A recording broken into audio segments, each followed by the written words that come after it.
Assalamualaikum warahmatullahi wabarakatuh. Perkenalkan, saya Siti Muawana, sarjana dosen terapan Magister Kebidanan, salah satu dosen kebidanan di program studi pendidikan profesi bidan Stikes Bakti Utama Pati. Video ini dibuat sebagai salah satu persyaratan pengajuan sertifikasi dosen pada tahun 2025 dalam bentuk pernyataan unjuk kerja Tridharma Perguruan Tinggi yang biasa disingkat dengan PDD UKT PT dalam aspek pengajaran. Mata kuliah yang diselenggarakan pada video ini yaitu asuhan kebidanan kehamilan dengan kompetensi deteksi dini, konsultasi, kolaborasi, rujukan pada ibu hamil dengan metode DIA, Delivery, Instruction, and Assessment. Izinkan saya untuk menjelaskan mata kuliah yang saya ampu. Di antaranya, asuhan kebidanan pada kehamilan adalah stase yang harus dipenuhi oleh mahasiswa semester 2 program pendidikan profesi bidan Stikes Bakti Utama Pati dengan besaran studi 5 SKS praktik. Stase ini merupakan aplikasi praktik pembelajaran klinik menggunakan analisis thinking secara komprehensif yang menghantarkan mahasiswa dalam adaptasi untuk menerima pendelegasian, kewenangan, serta bertahap yang berfokus pada pengelolaan asuhan kebidanan pada kehamilan.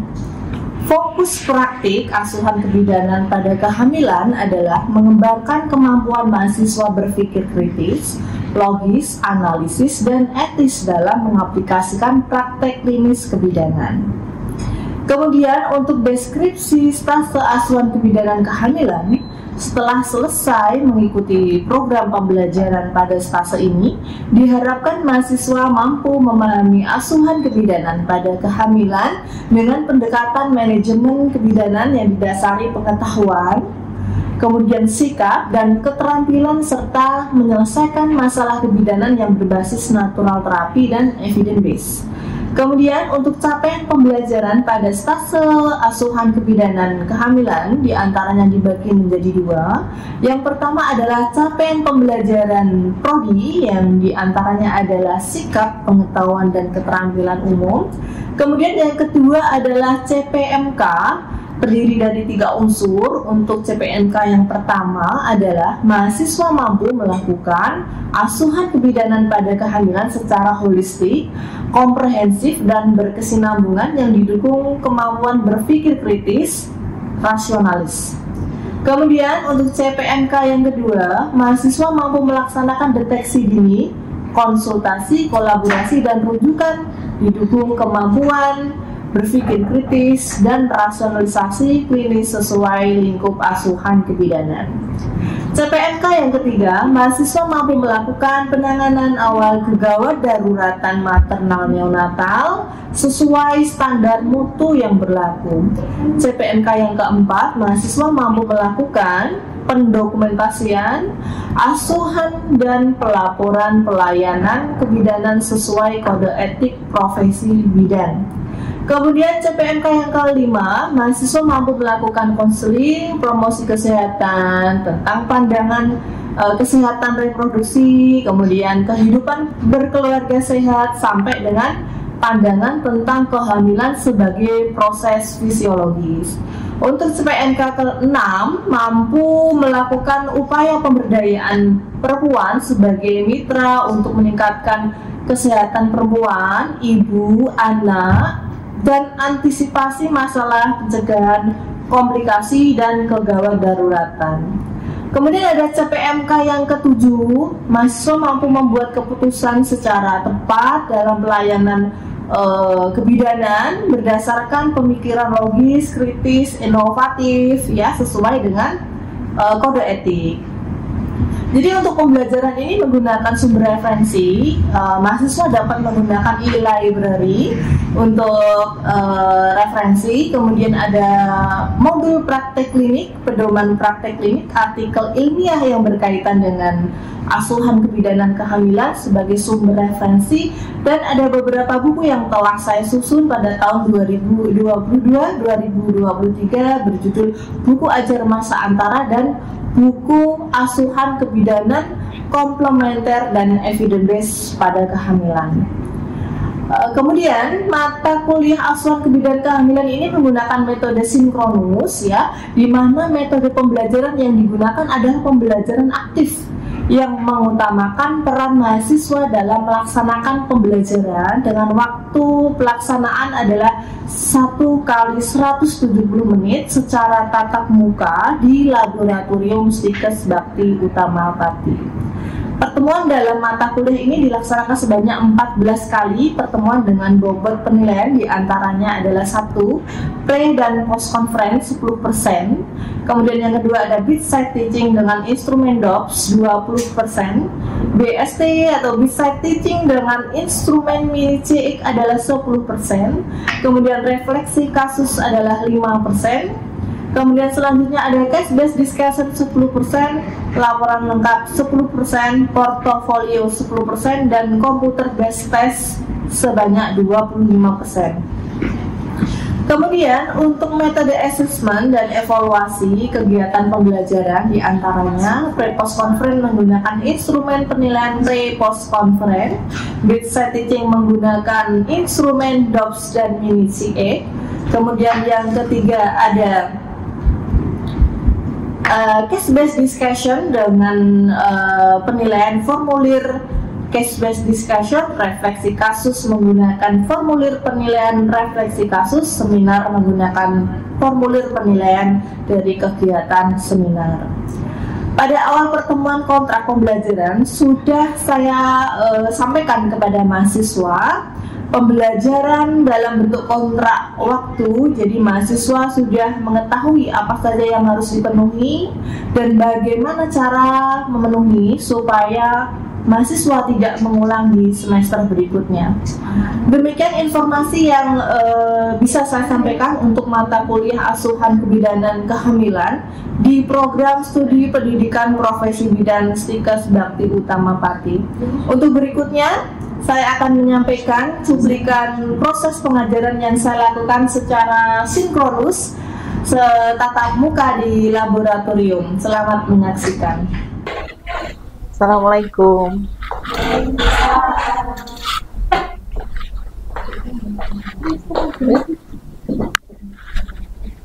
Sudah masuk semuanya? Ini kelas A ya, Prodi Pendidikan Profesi Bidan kelompok 1 ya. Oke, bisa kita mulai terlebih dahulu? Bisa. Oke, bismillahirrahmanirrahim. Assalamualaikum warahmatullahi wabarakatuh. Waalaikumsalam warahmatullahi wabarakatuh. Salam sejahtera untuk kita semuanya. Alhamdulillah kita dapat berkumpul di Laboratorium Stikes Bakti Utama Pati pada pagi hari ini. Sebelum kita mulai untuk metode pembelajaran pada pagi hari ini, silahkan untuk berdoa menurut kepercayaan masing-masing. Berdoa mulai.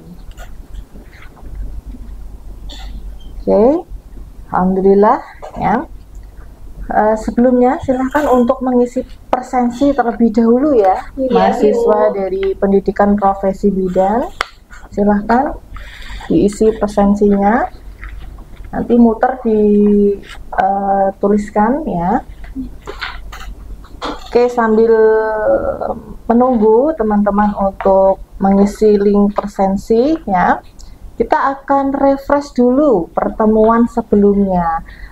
Pertemuan pertama kita sudah membahas tentang tugas apa yang harus dibuat oleh mahasiswa, yaitu dengan menyusun laporan pendahuluan yang mana Anda semuanya ya sudah mencari beberapa referensi dari jurnal penelitian yang nantinya Anda adopt untuk dijadikan sumber referensi di laporan pendahuluan. Nah, sudah dikumpulkan di meja saya ya. H-1 sudah dikumpulkan semuanya. Sekarang kita refresh terkait dengan beberapa laporan pendahuluan yang Anda semuanya sudah susun ya.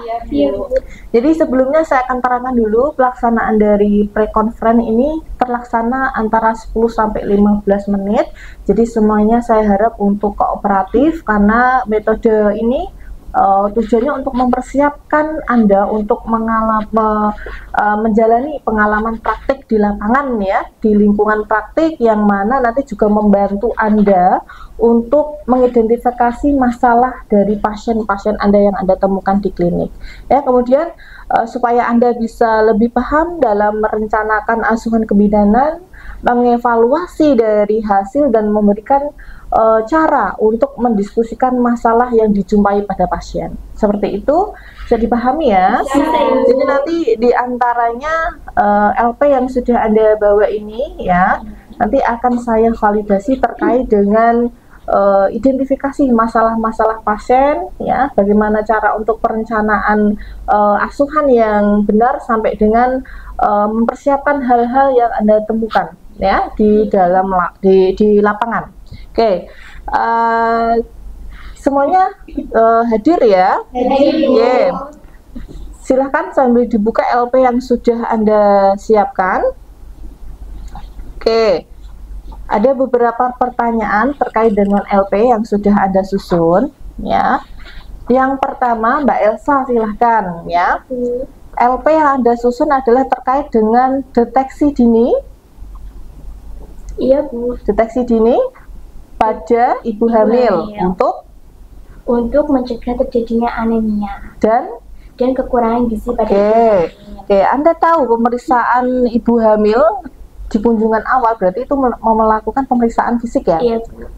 Di kunjungan awal. Iya, nah, di kunjungan awal itu setidaknya kalau ibu hamil melakukan pemeriksaan setidaknya umur kehamilan yang berapa, Mbak? Untuk kehamilannya biasanya kehamilan 10 minggu. Oh, 10 minggu. Ya. Oke. Kemudian untuk pemeriksaan yang dilakukan pada kunjungan awal itu disebut dengan K1 ya? Iya, Betul. Untuk pemeriksaan yang dilakukan pada kunjungan awal itu yang pertama apa saja, Mbak, yang harus dilakukan? Oh, yang pertama kita melakukan anamnesa, Bu, atau betul. wawancara. Okay.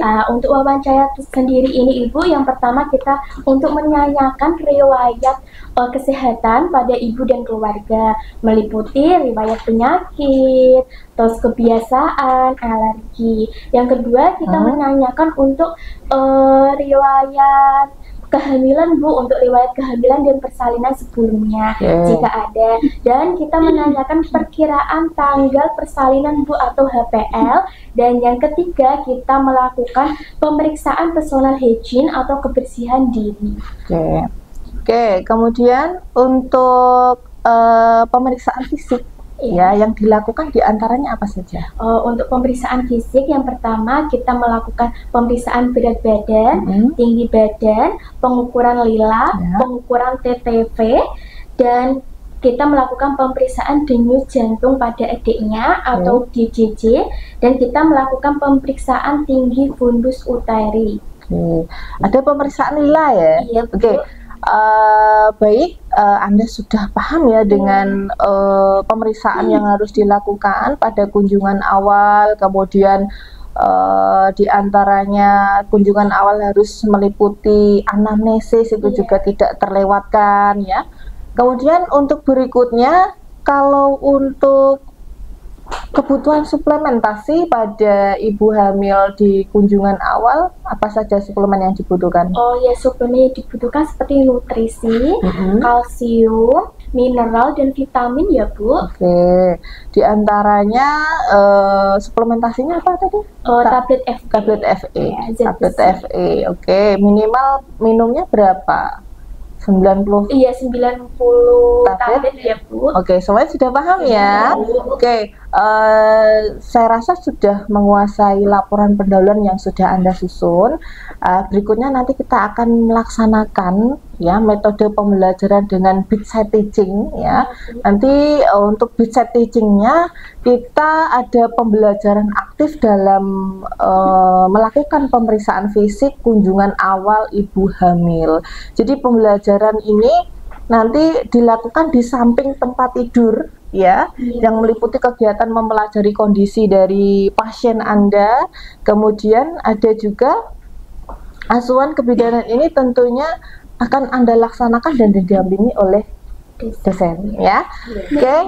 Jadi tujuannya adalah supaya Anda semuanya memahami dan menguasai keterampilan prosedural, kemudian menumbuhkan sikap dari profesionalisme Anda sebagai seorang bidan dalam melakukan tindakan sampai dengan komunikasi dengan pengamatan secara langsung, seperti itu. Oke, bisa kita mulai? Tapi sebelumnya nanti jika ada kesepakatan kode yang harus kita bicarakan di awal. Jadi seperti ini, nanti ketika Anda melaksanakan praktik pemeriksaan fisik kunjungan awal dengan mengukur lengan atas dari ibu hamil, jika nanti ibu memberikan kode memegang bagian tubuh dan mengetukkan jari ibu selama 2 kali, berarti Anda sedang melakukan kesalahan. Jadi nanti ibu akan membenarkan dari tindakan Anda dan mungkin bisa mengambil alih, terus kemudian Anda bisa meneruskan tindakan berikutnya. Bagaimana? Semuanya sudah dipahami? Sudah. Oke, silakan Mbak Elsa, nanti Anda praktik untuk pemeriksaan fisik pada kunjungan ibu hamil dengan pengukuran lingkar lengan atas pada ibu hamil. Oke, terima kasih. Silakan mempersiapkan diri. Iya, Bu.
Ibu, untuk pemeriksaan yang pertama, saya akan mengukur berat badan Ibu ya.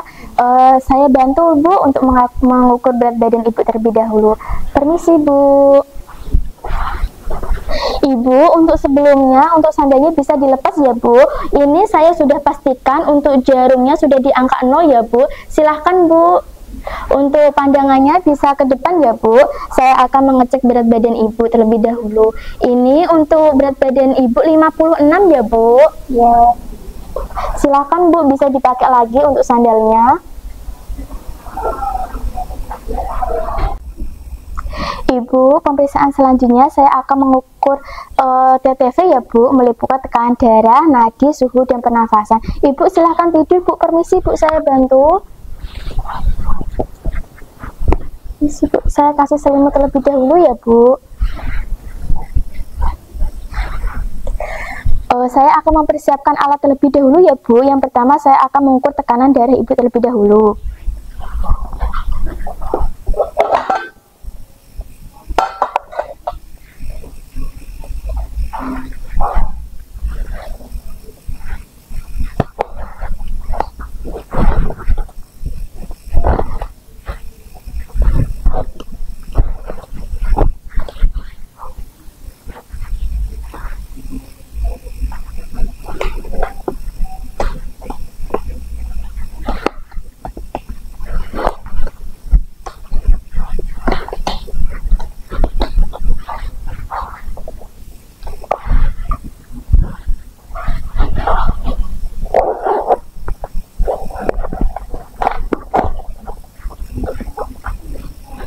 permisi ya Bu, saya lepas terlebih dahulu ya Bu.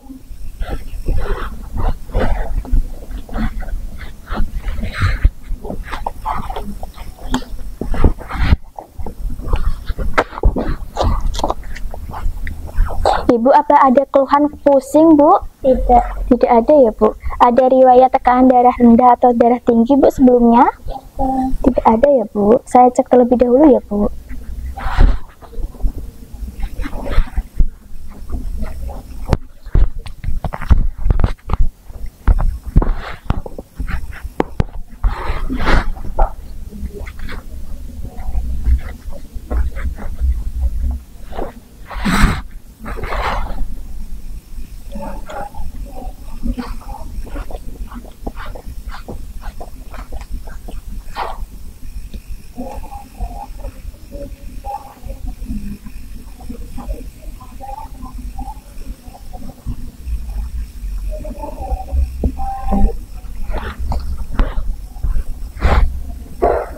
Ibu, ini untuk tekanan darahnya normal ya Bu, 120/80.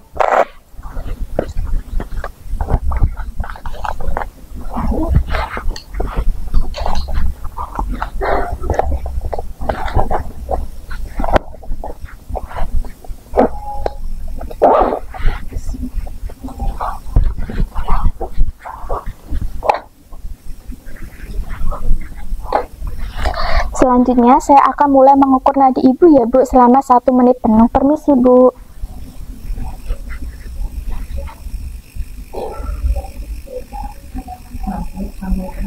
Ibu, ini untuk nadinya normal ya Bu, 80 kali per menit. Selanjutnya saya akan mengukur pernafasan Ibu. Permisi Bu, untuk tangannya bisa di dada Bu. Ibu bisa bernafas, rileks ya Bu. Saya akan mengukur 1 menit penuh. Ibu, ini untuk pernafasannya normal ya Bu, 20 kali per menit. Selanjutnya saya akan mengukur suhu Ibu terlebih dahulu.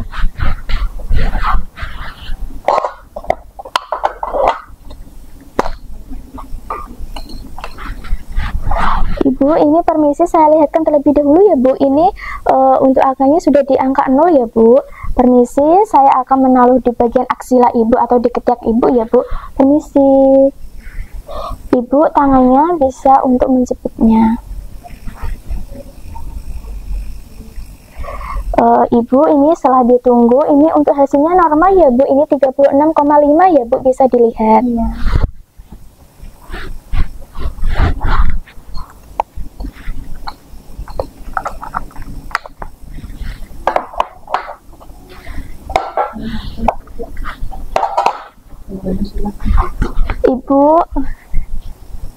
Ibu, sebelumnya bisa duduk terlebih dahulu Bu, saya akan mengukur lila ya Bu. Permisi saya bantu.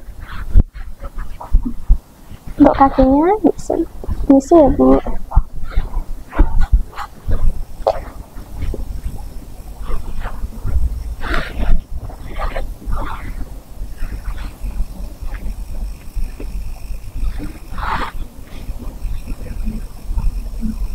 Bisa ditekuk.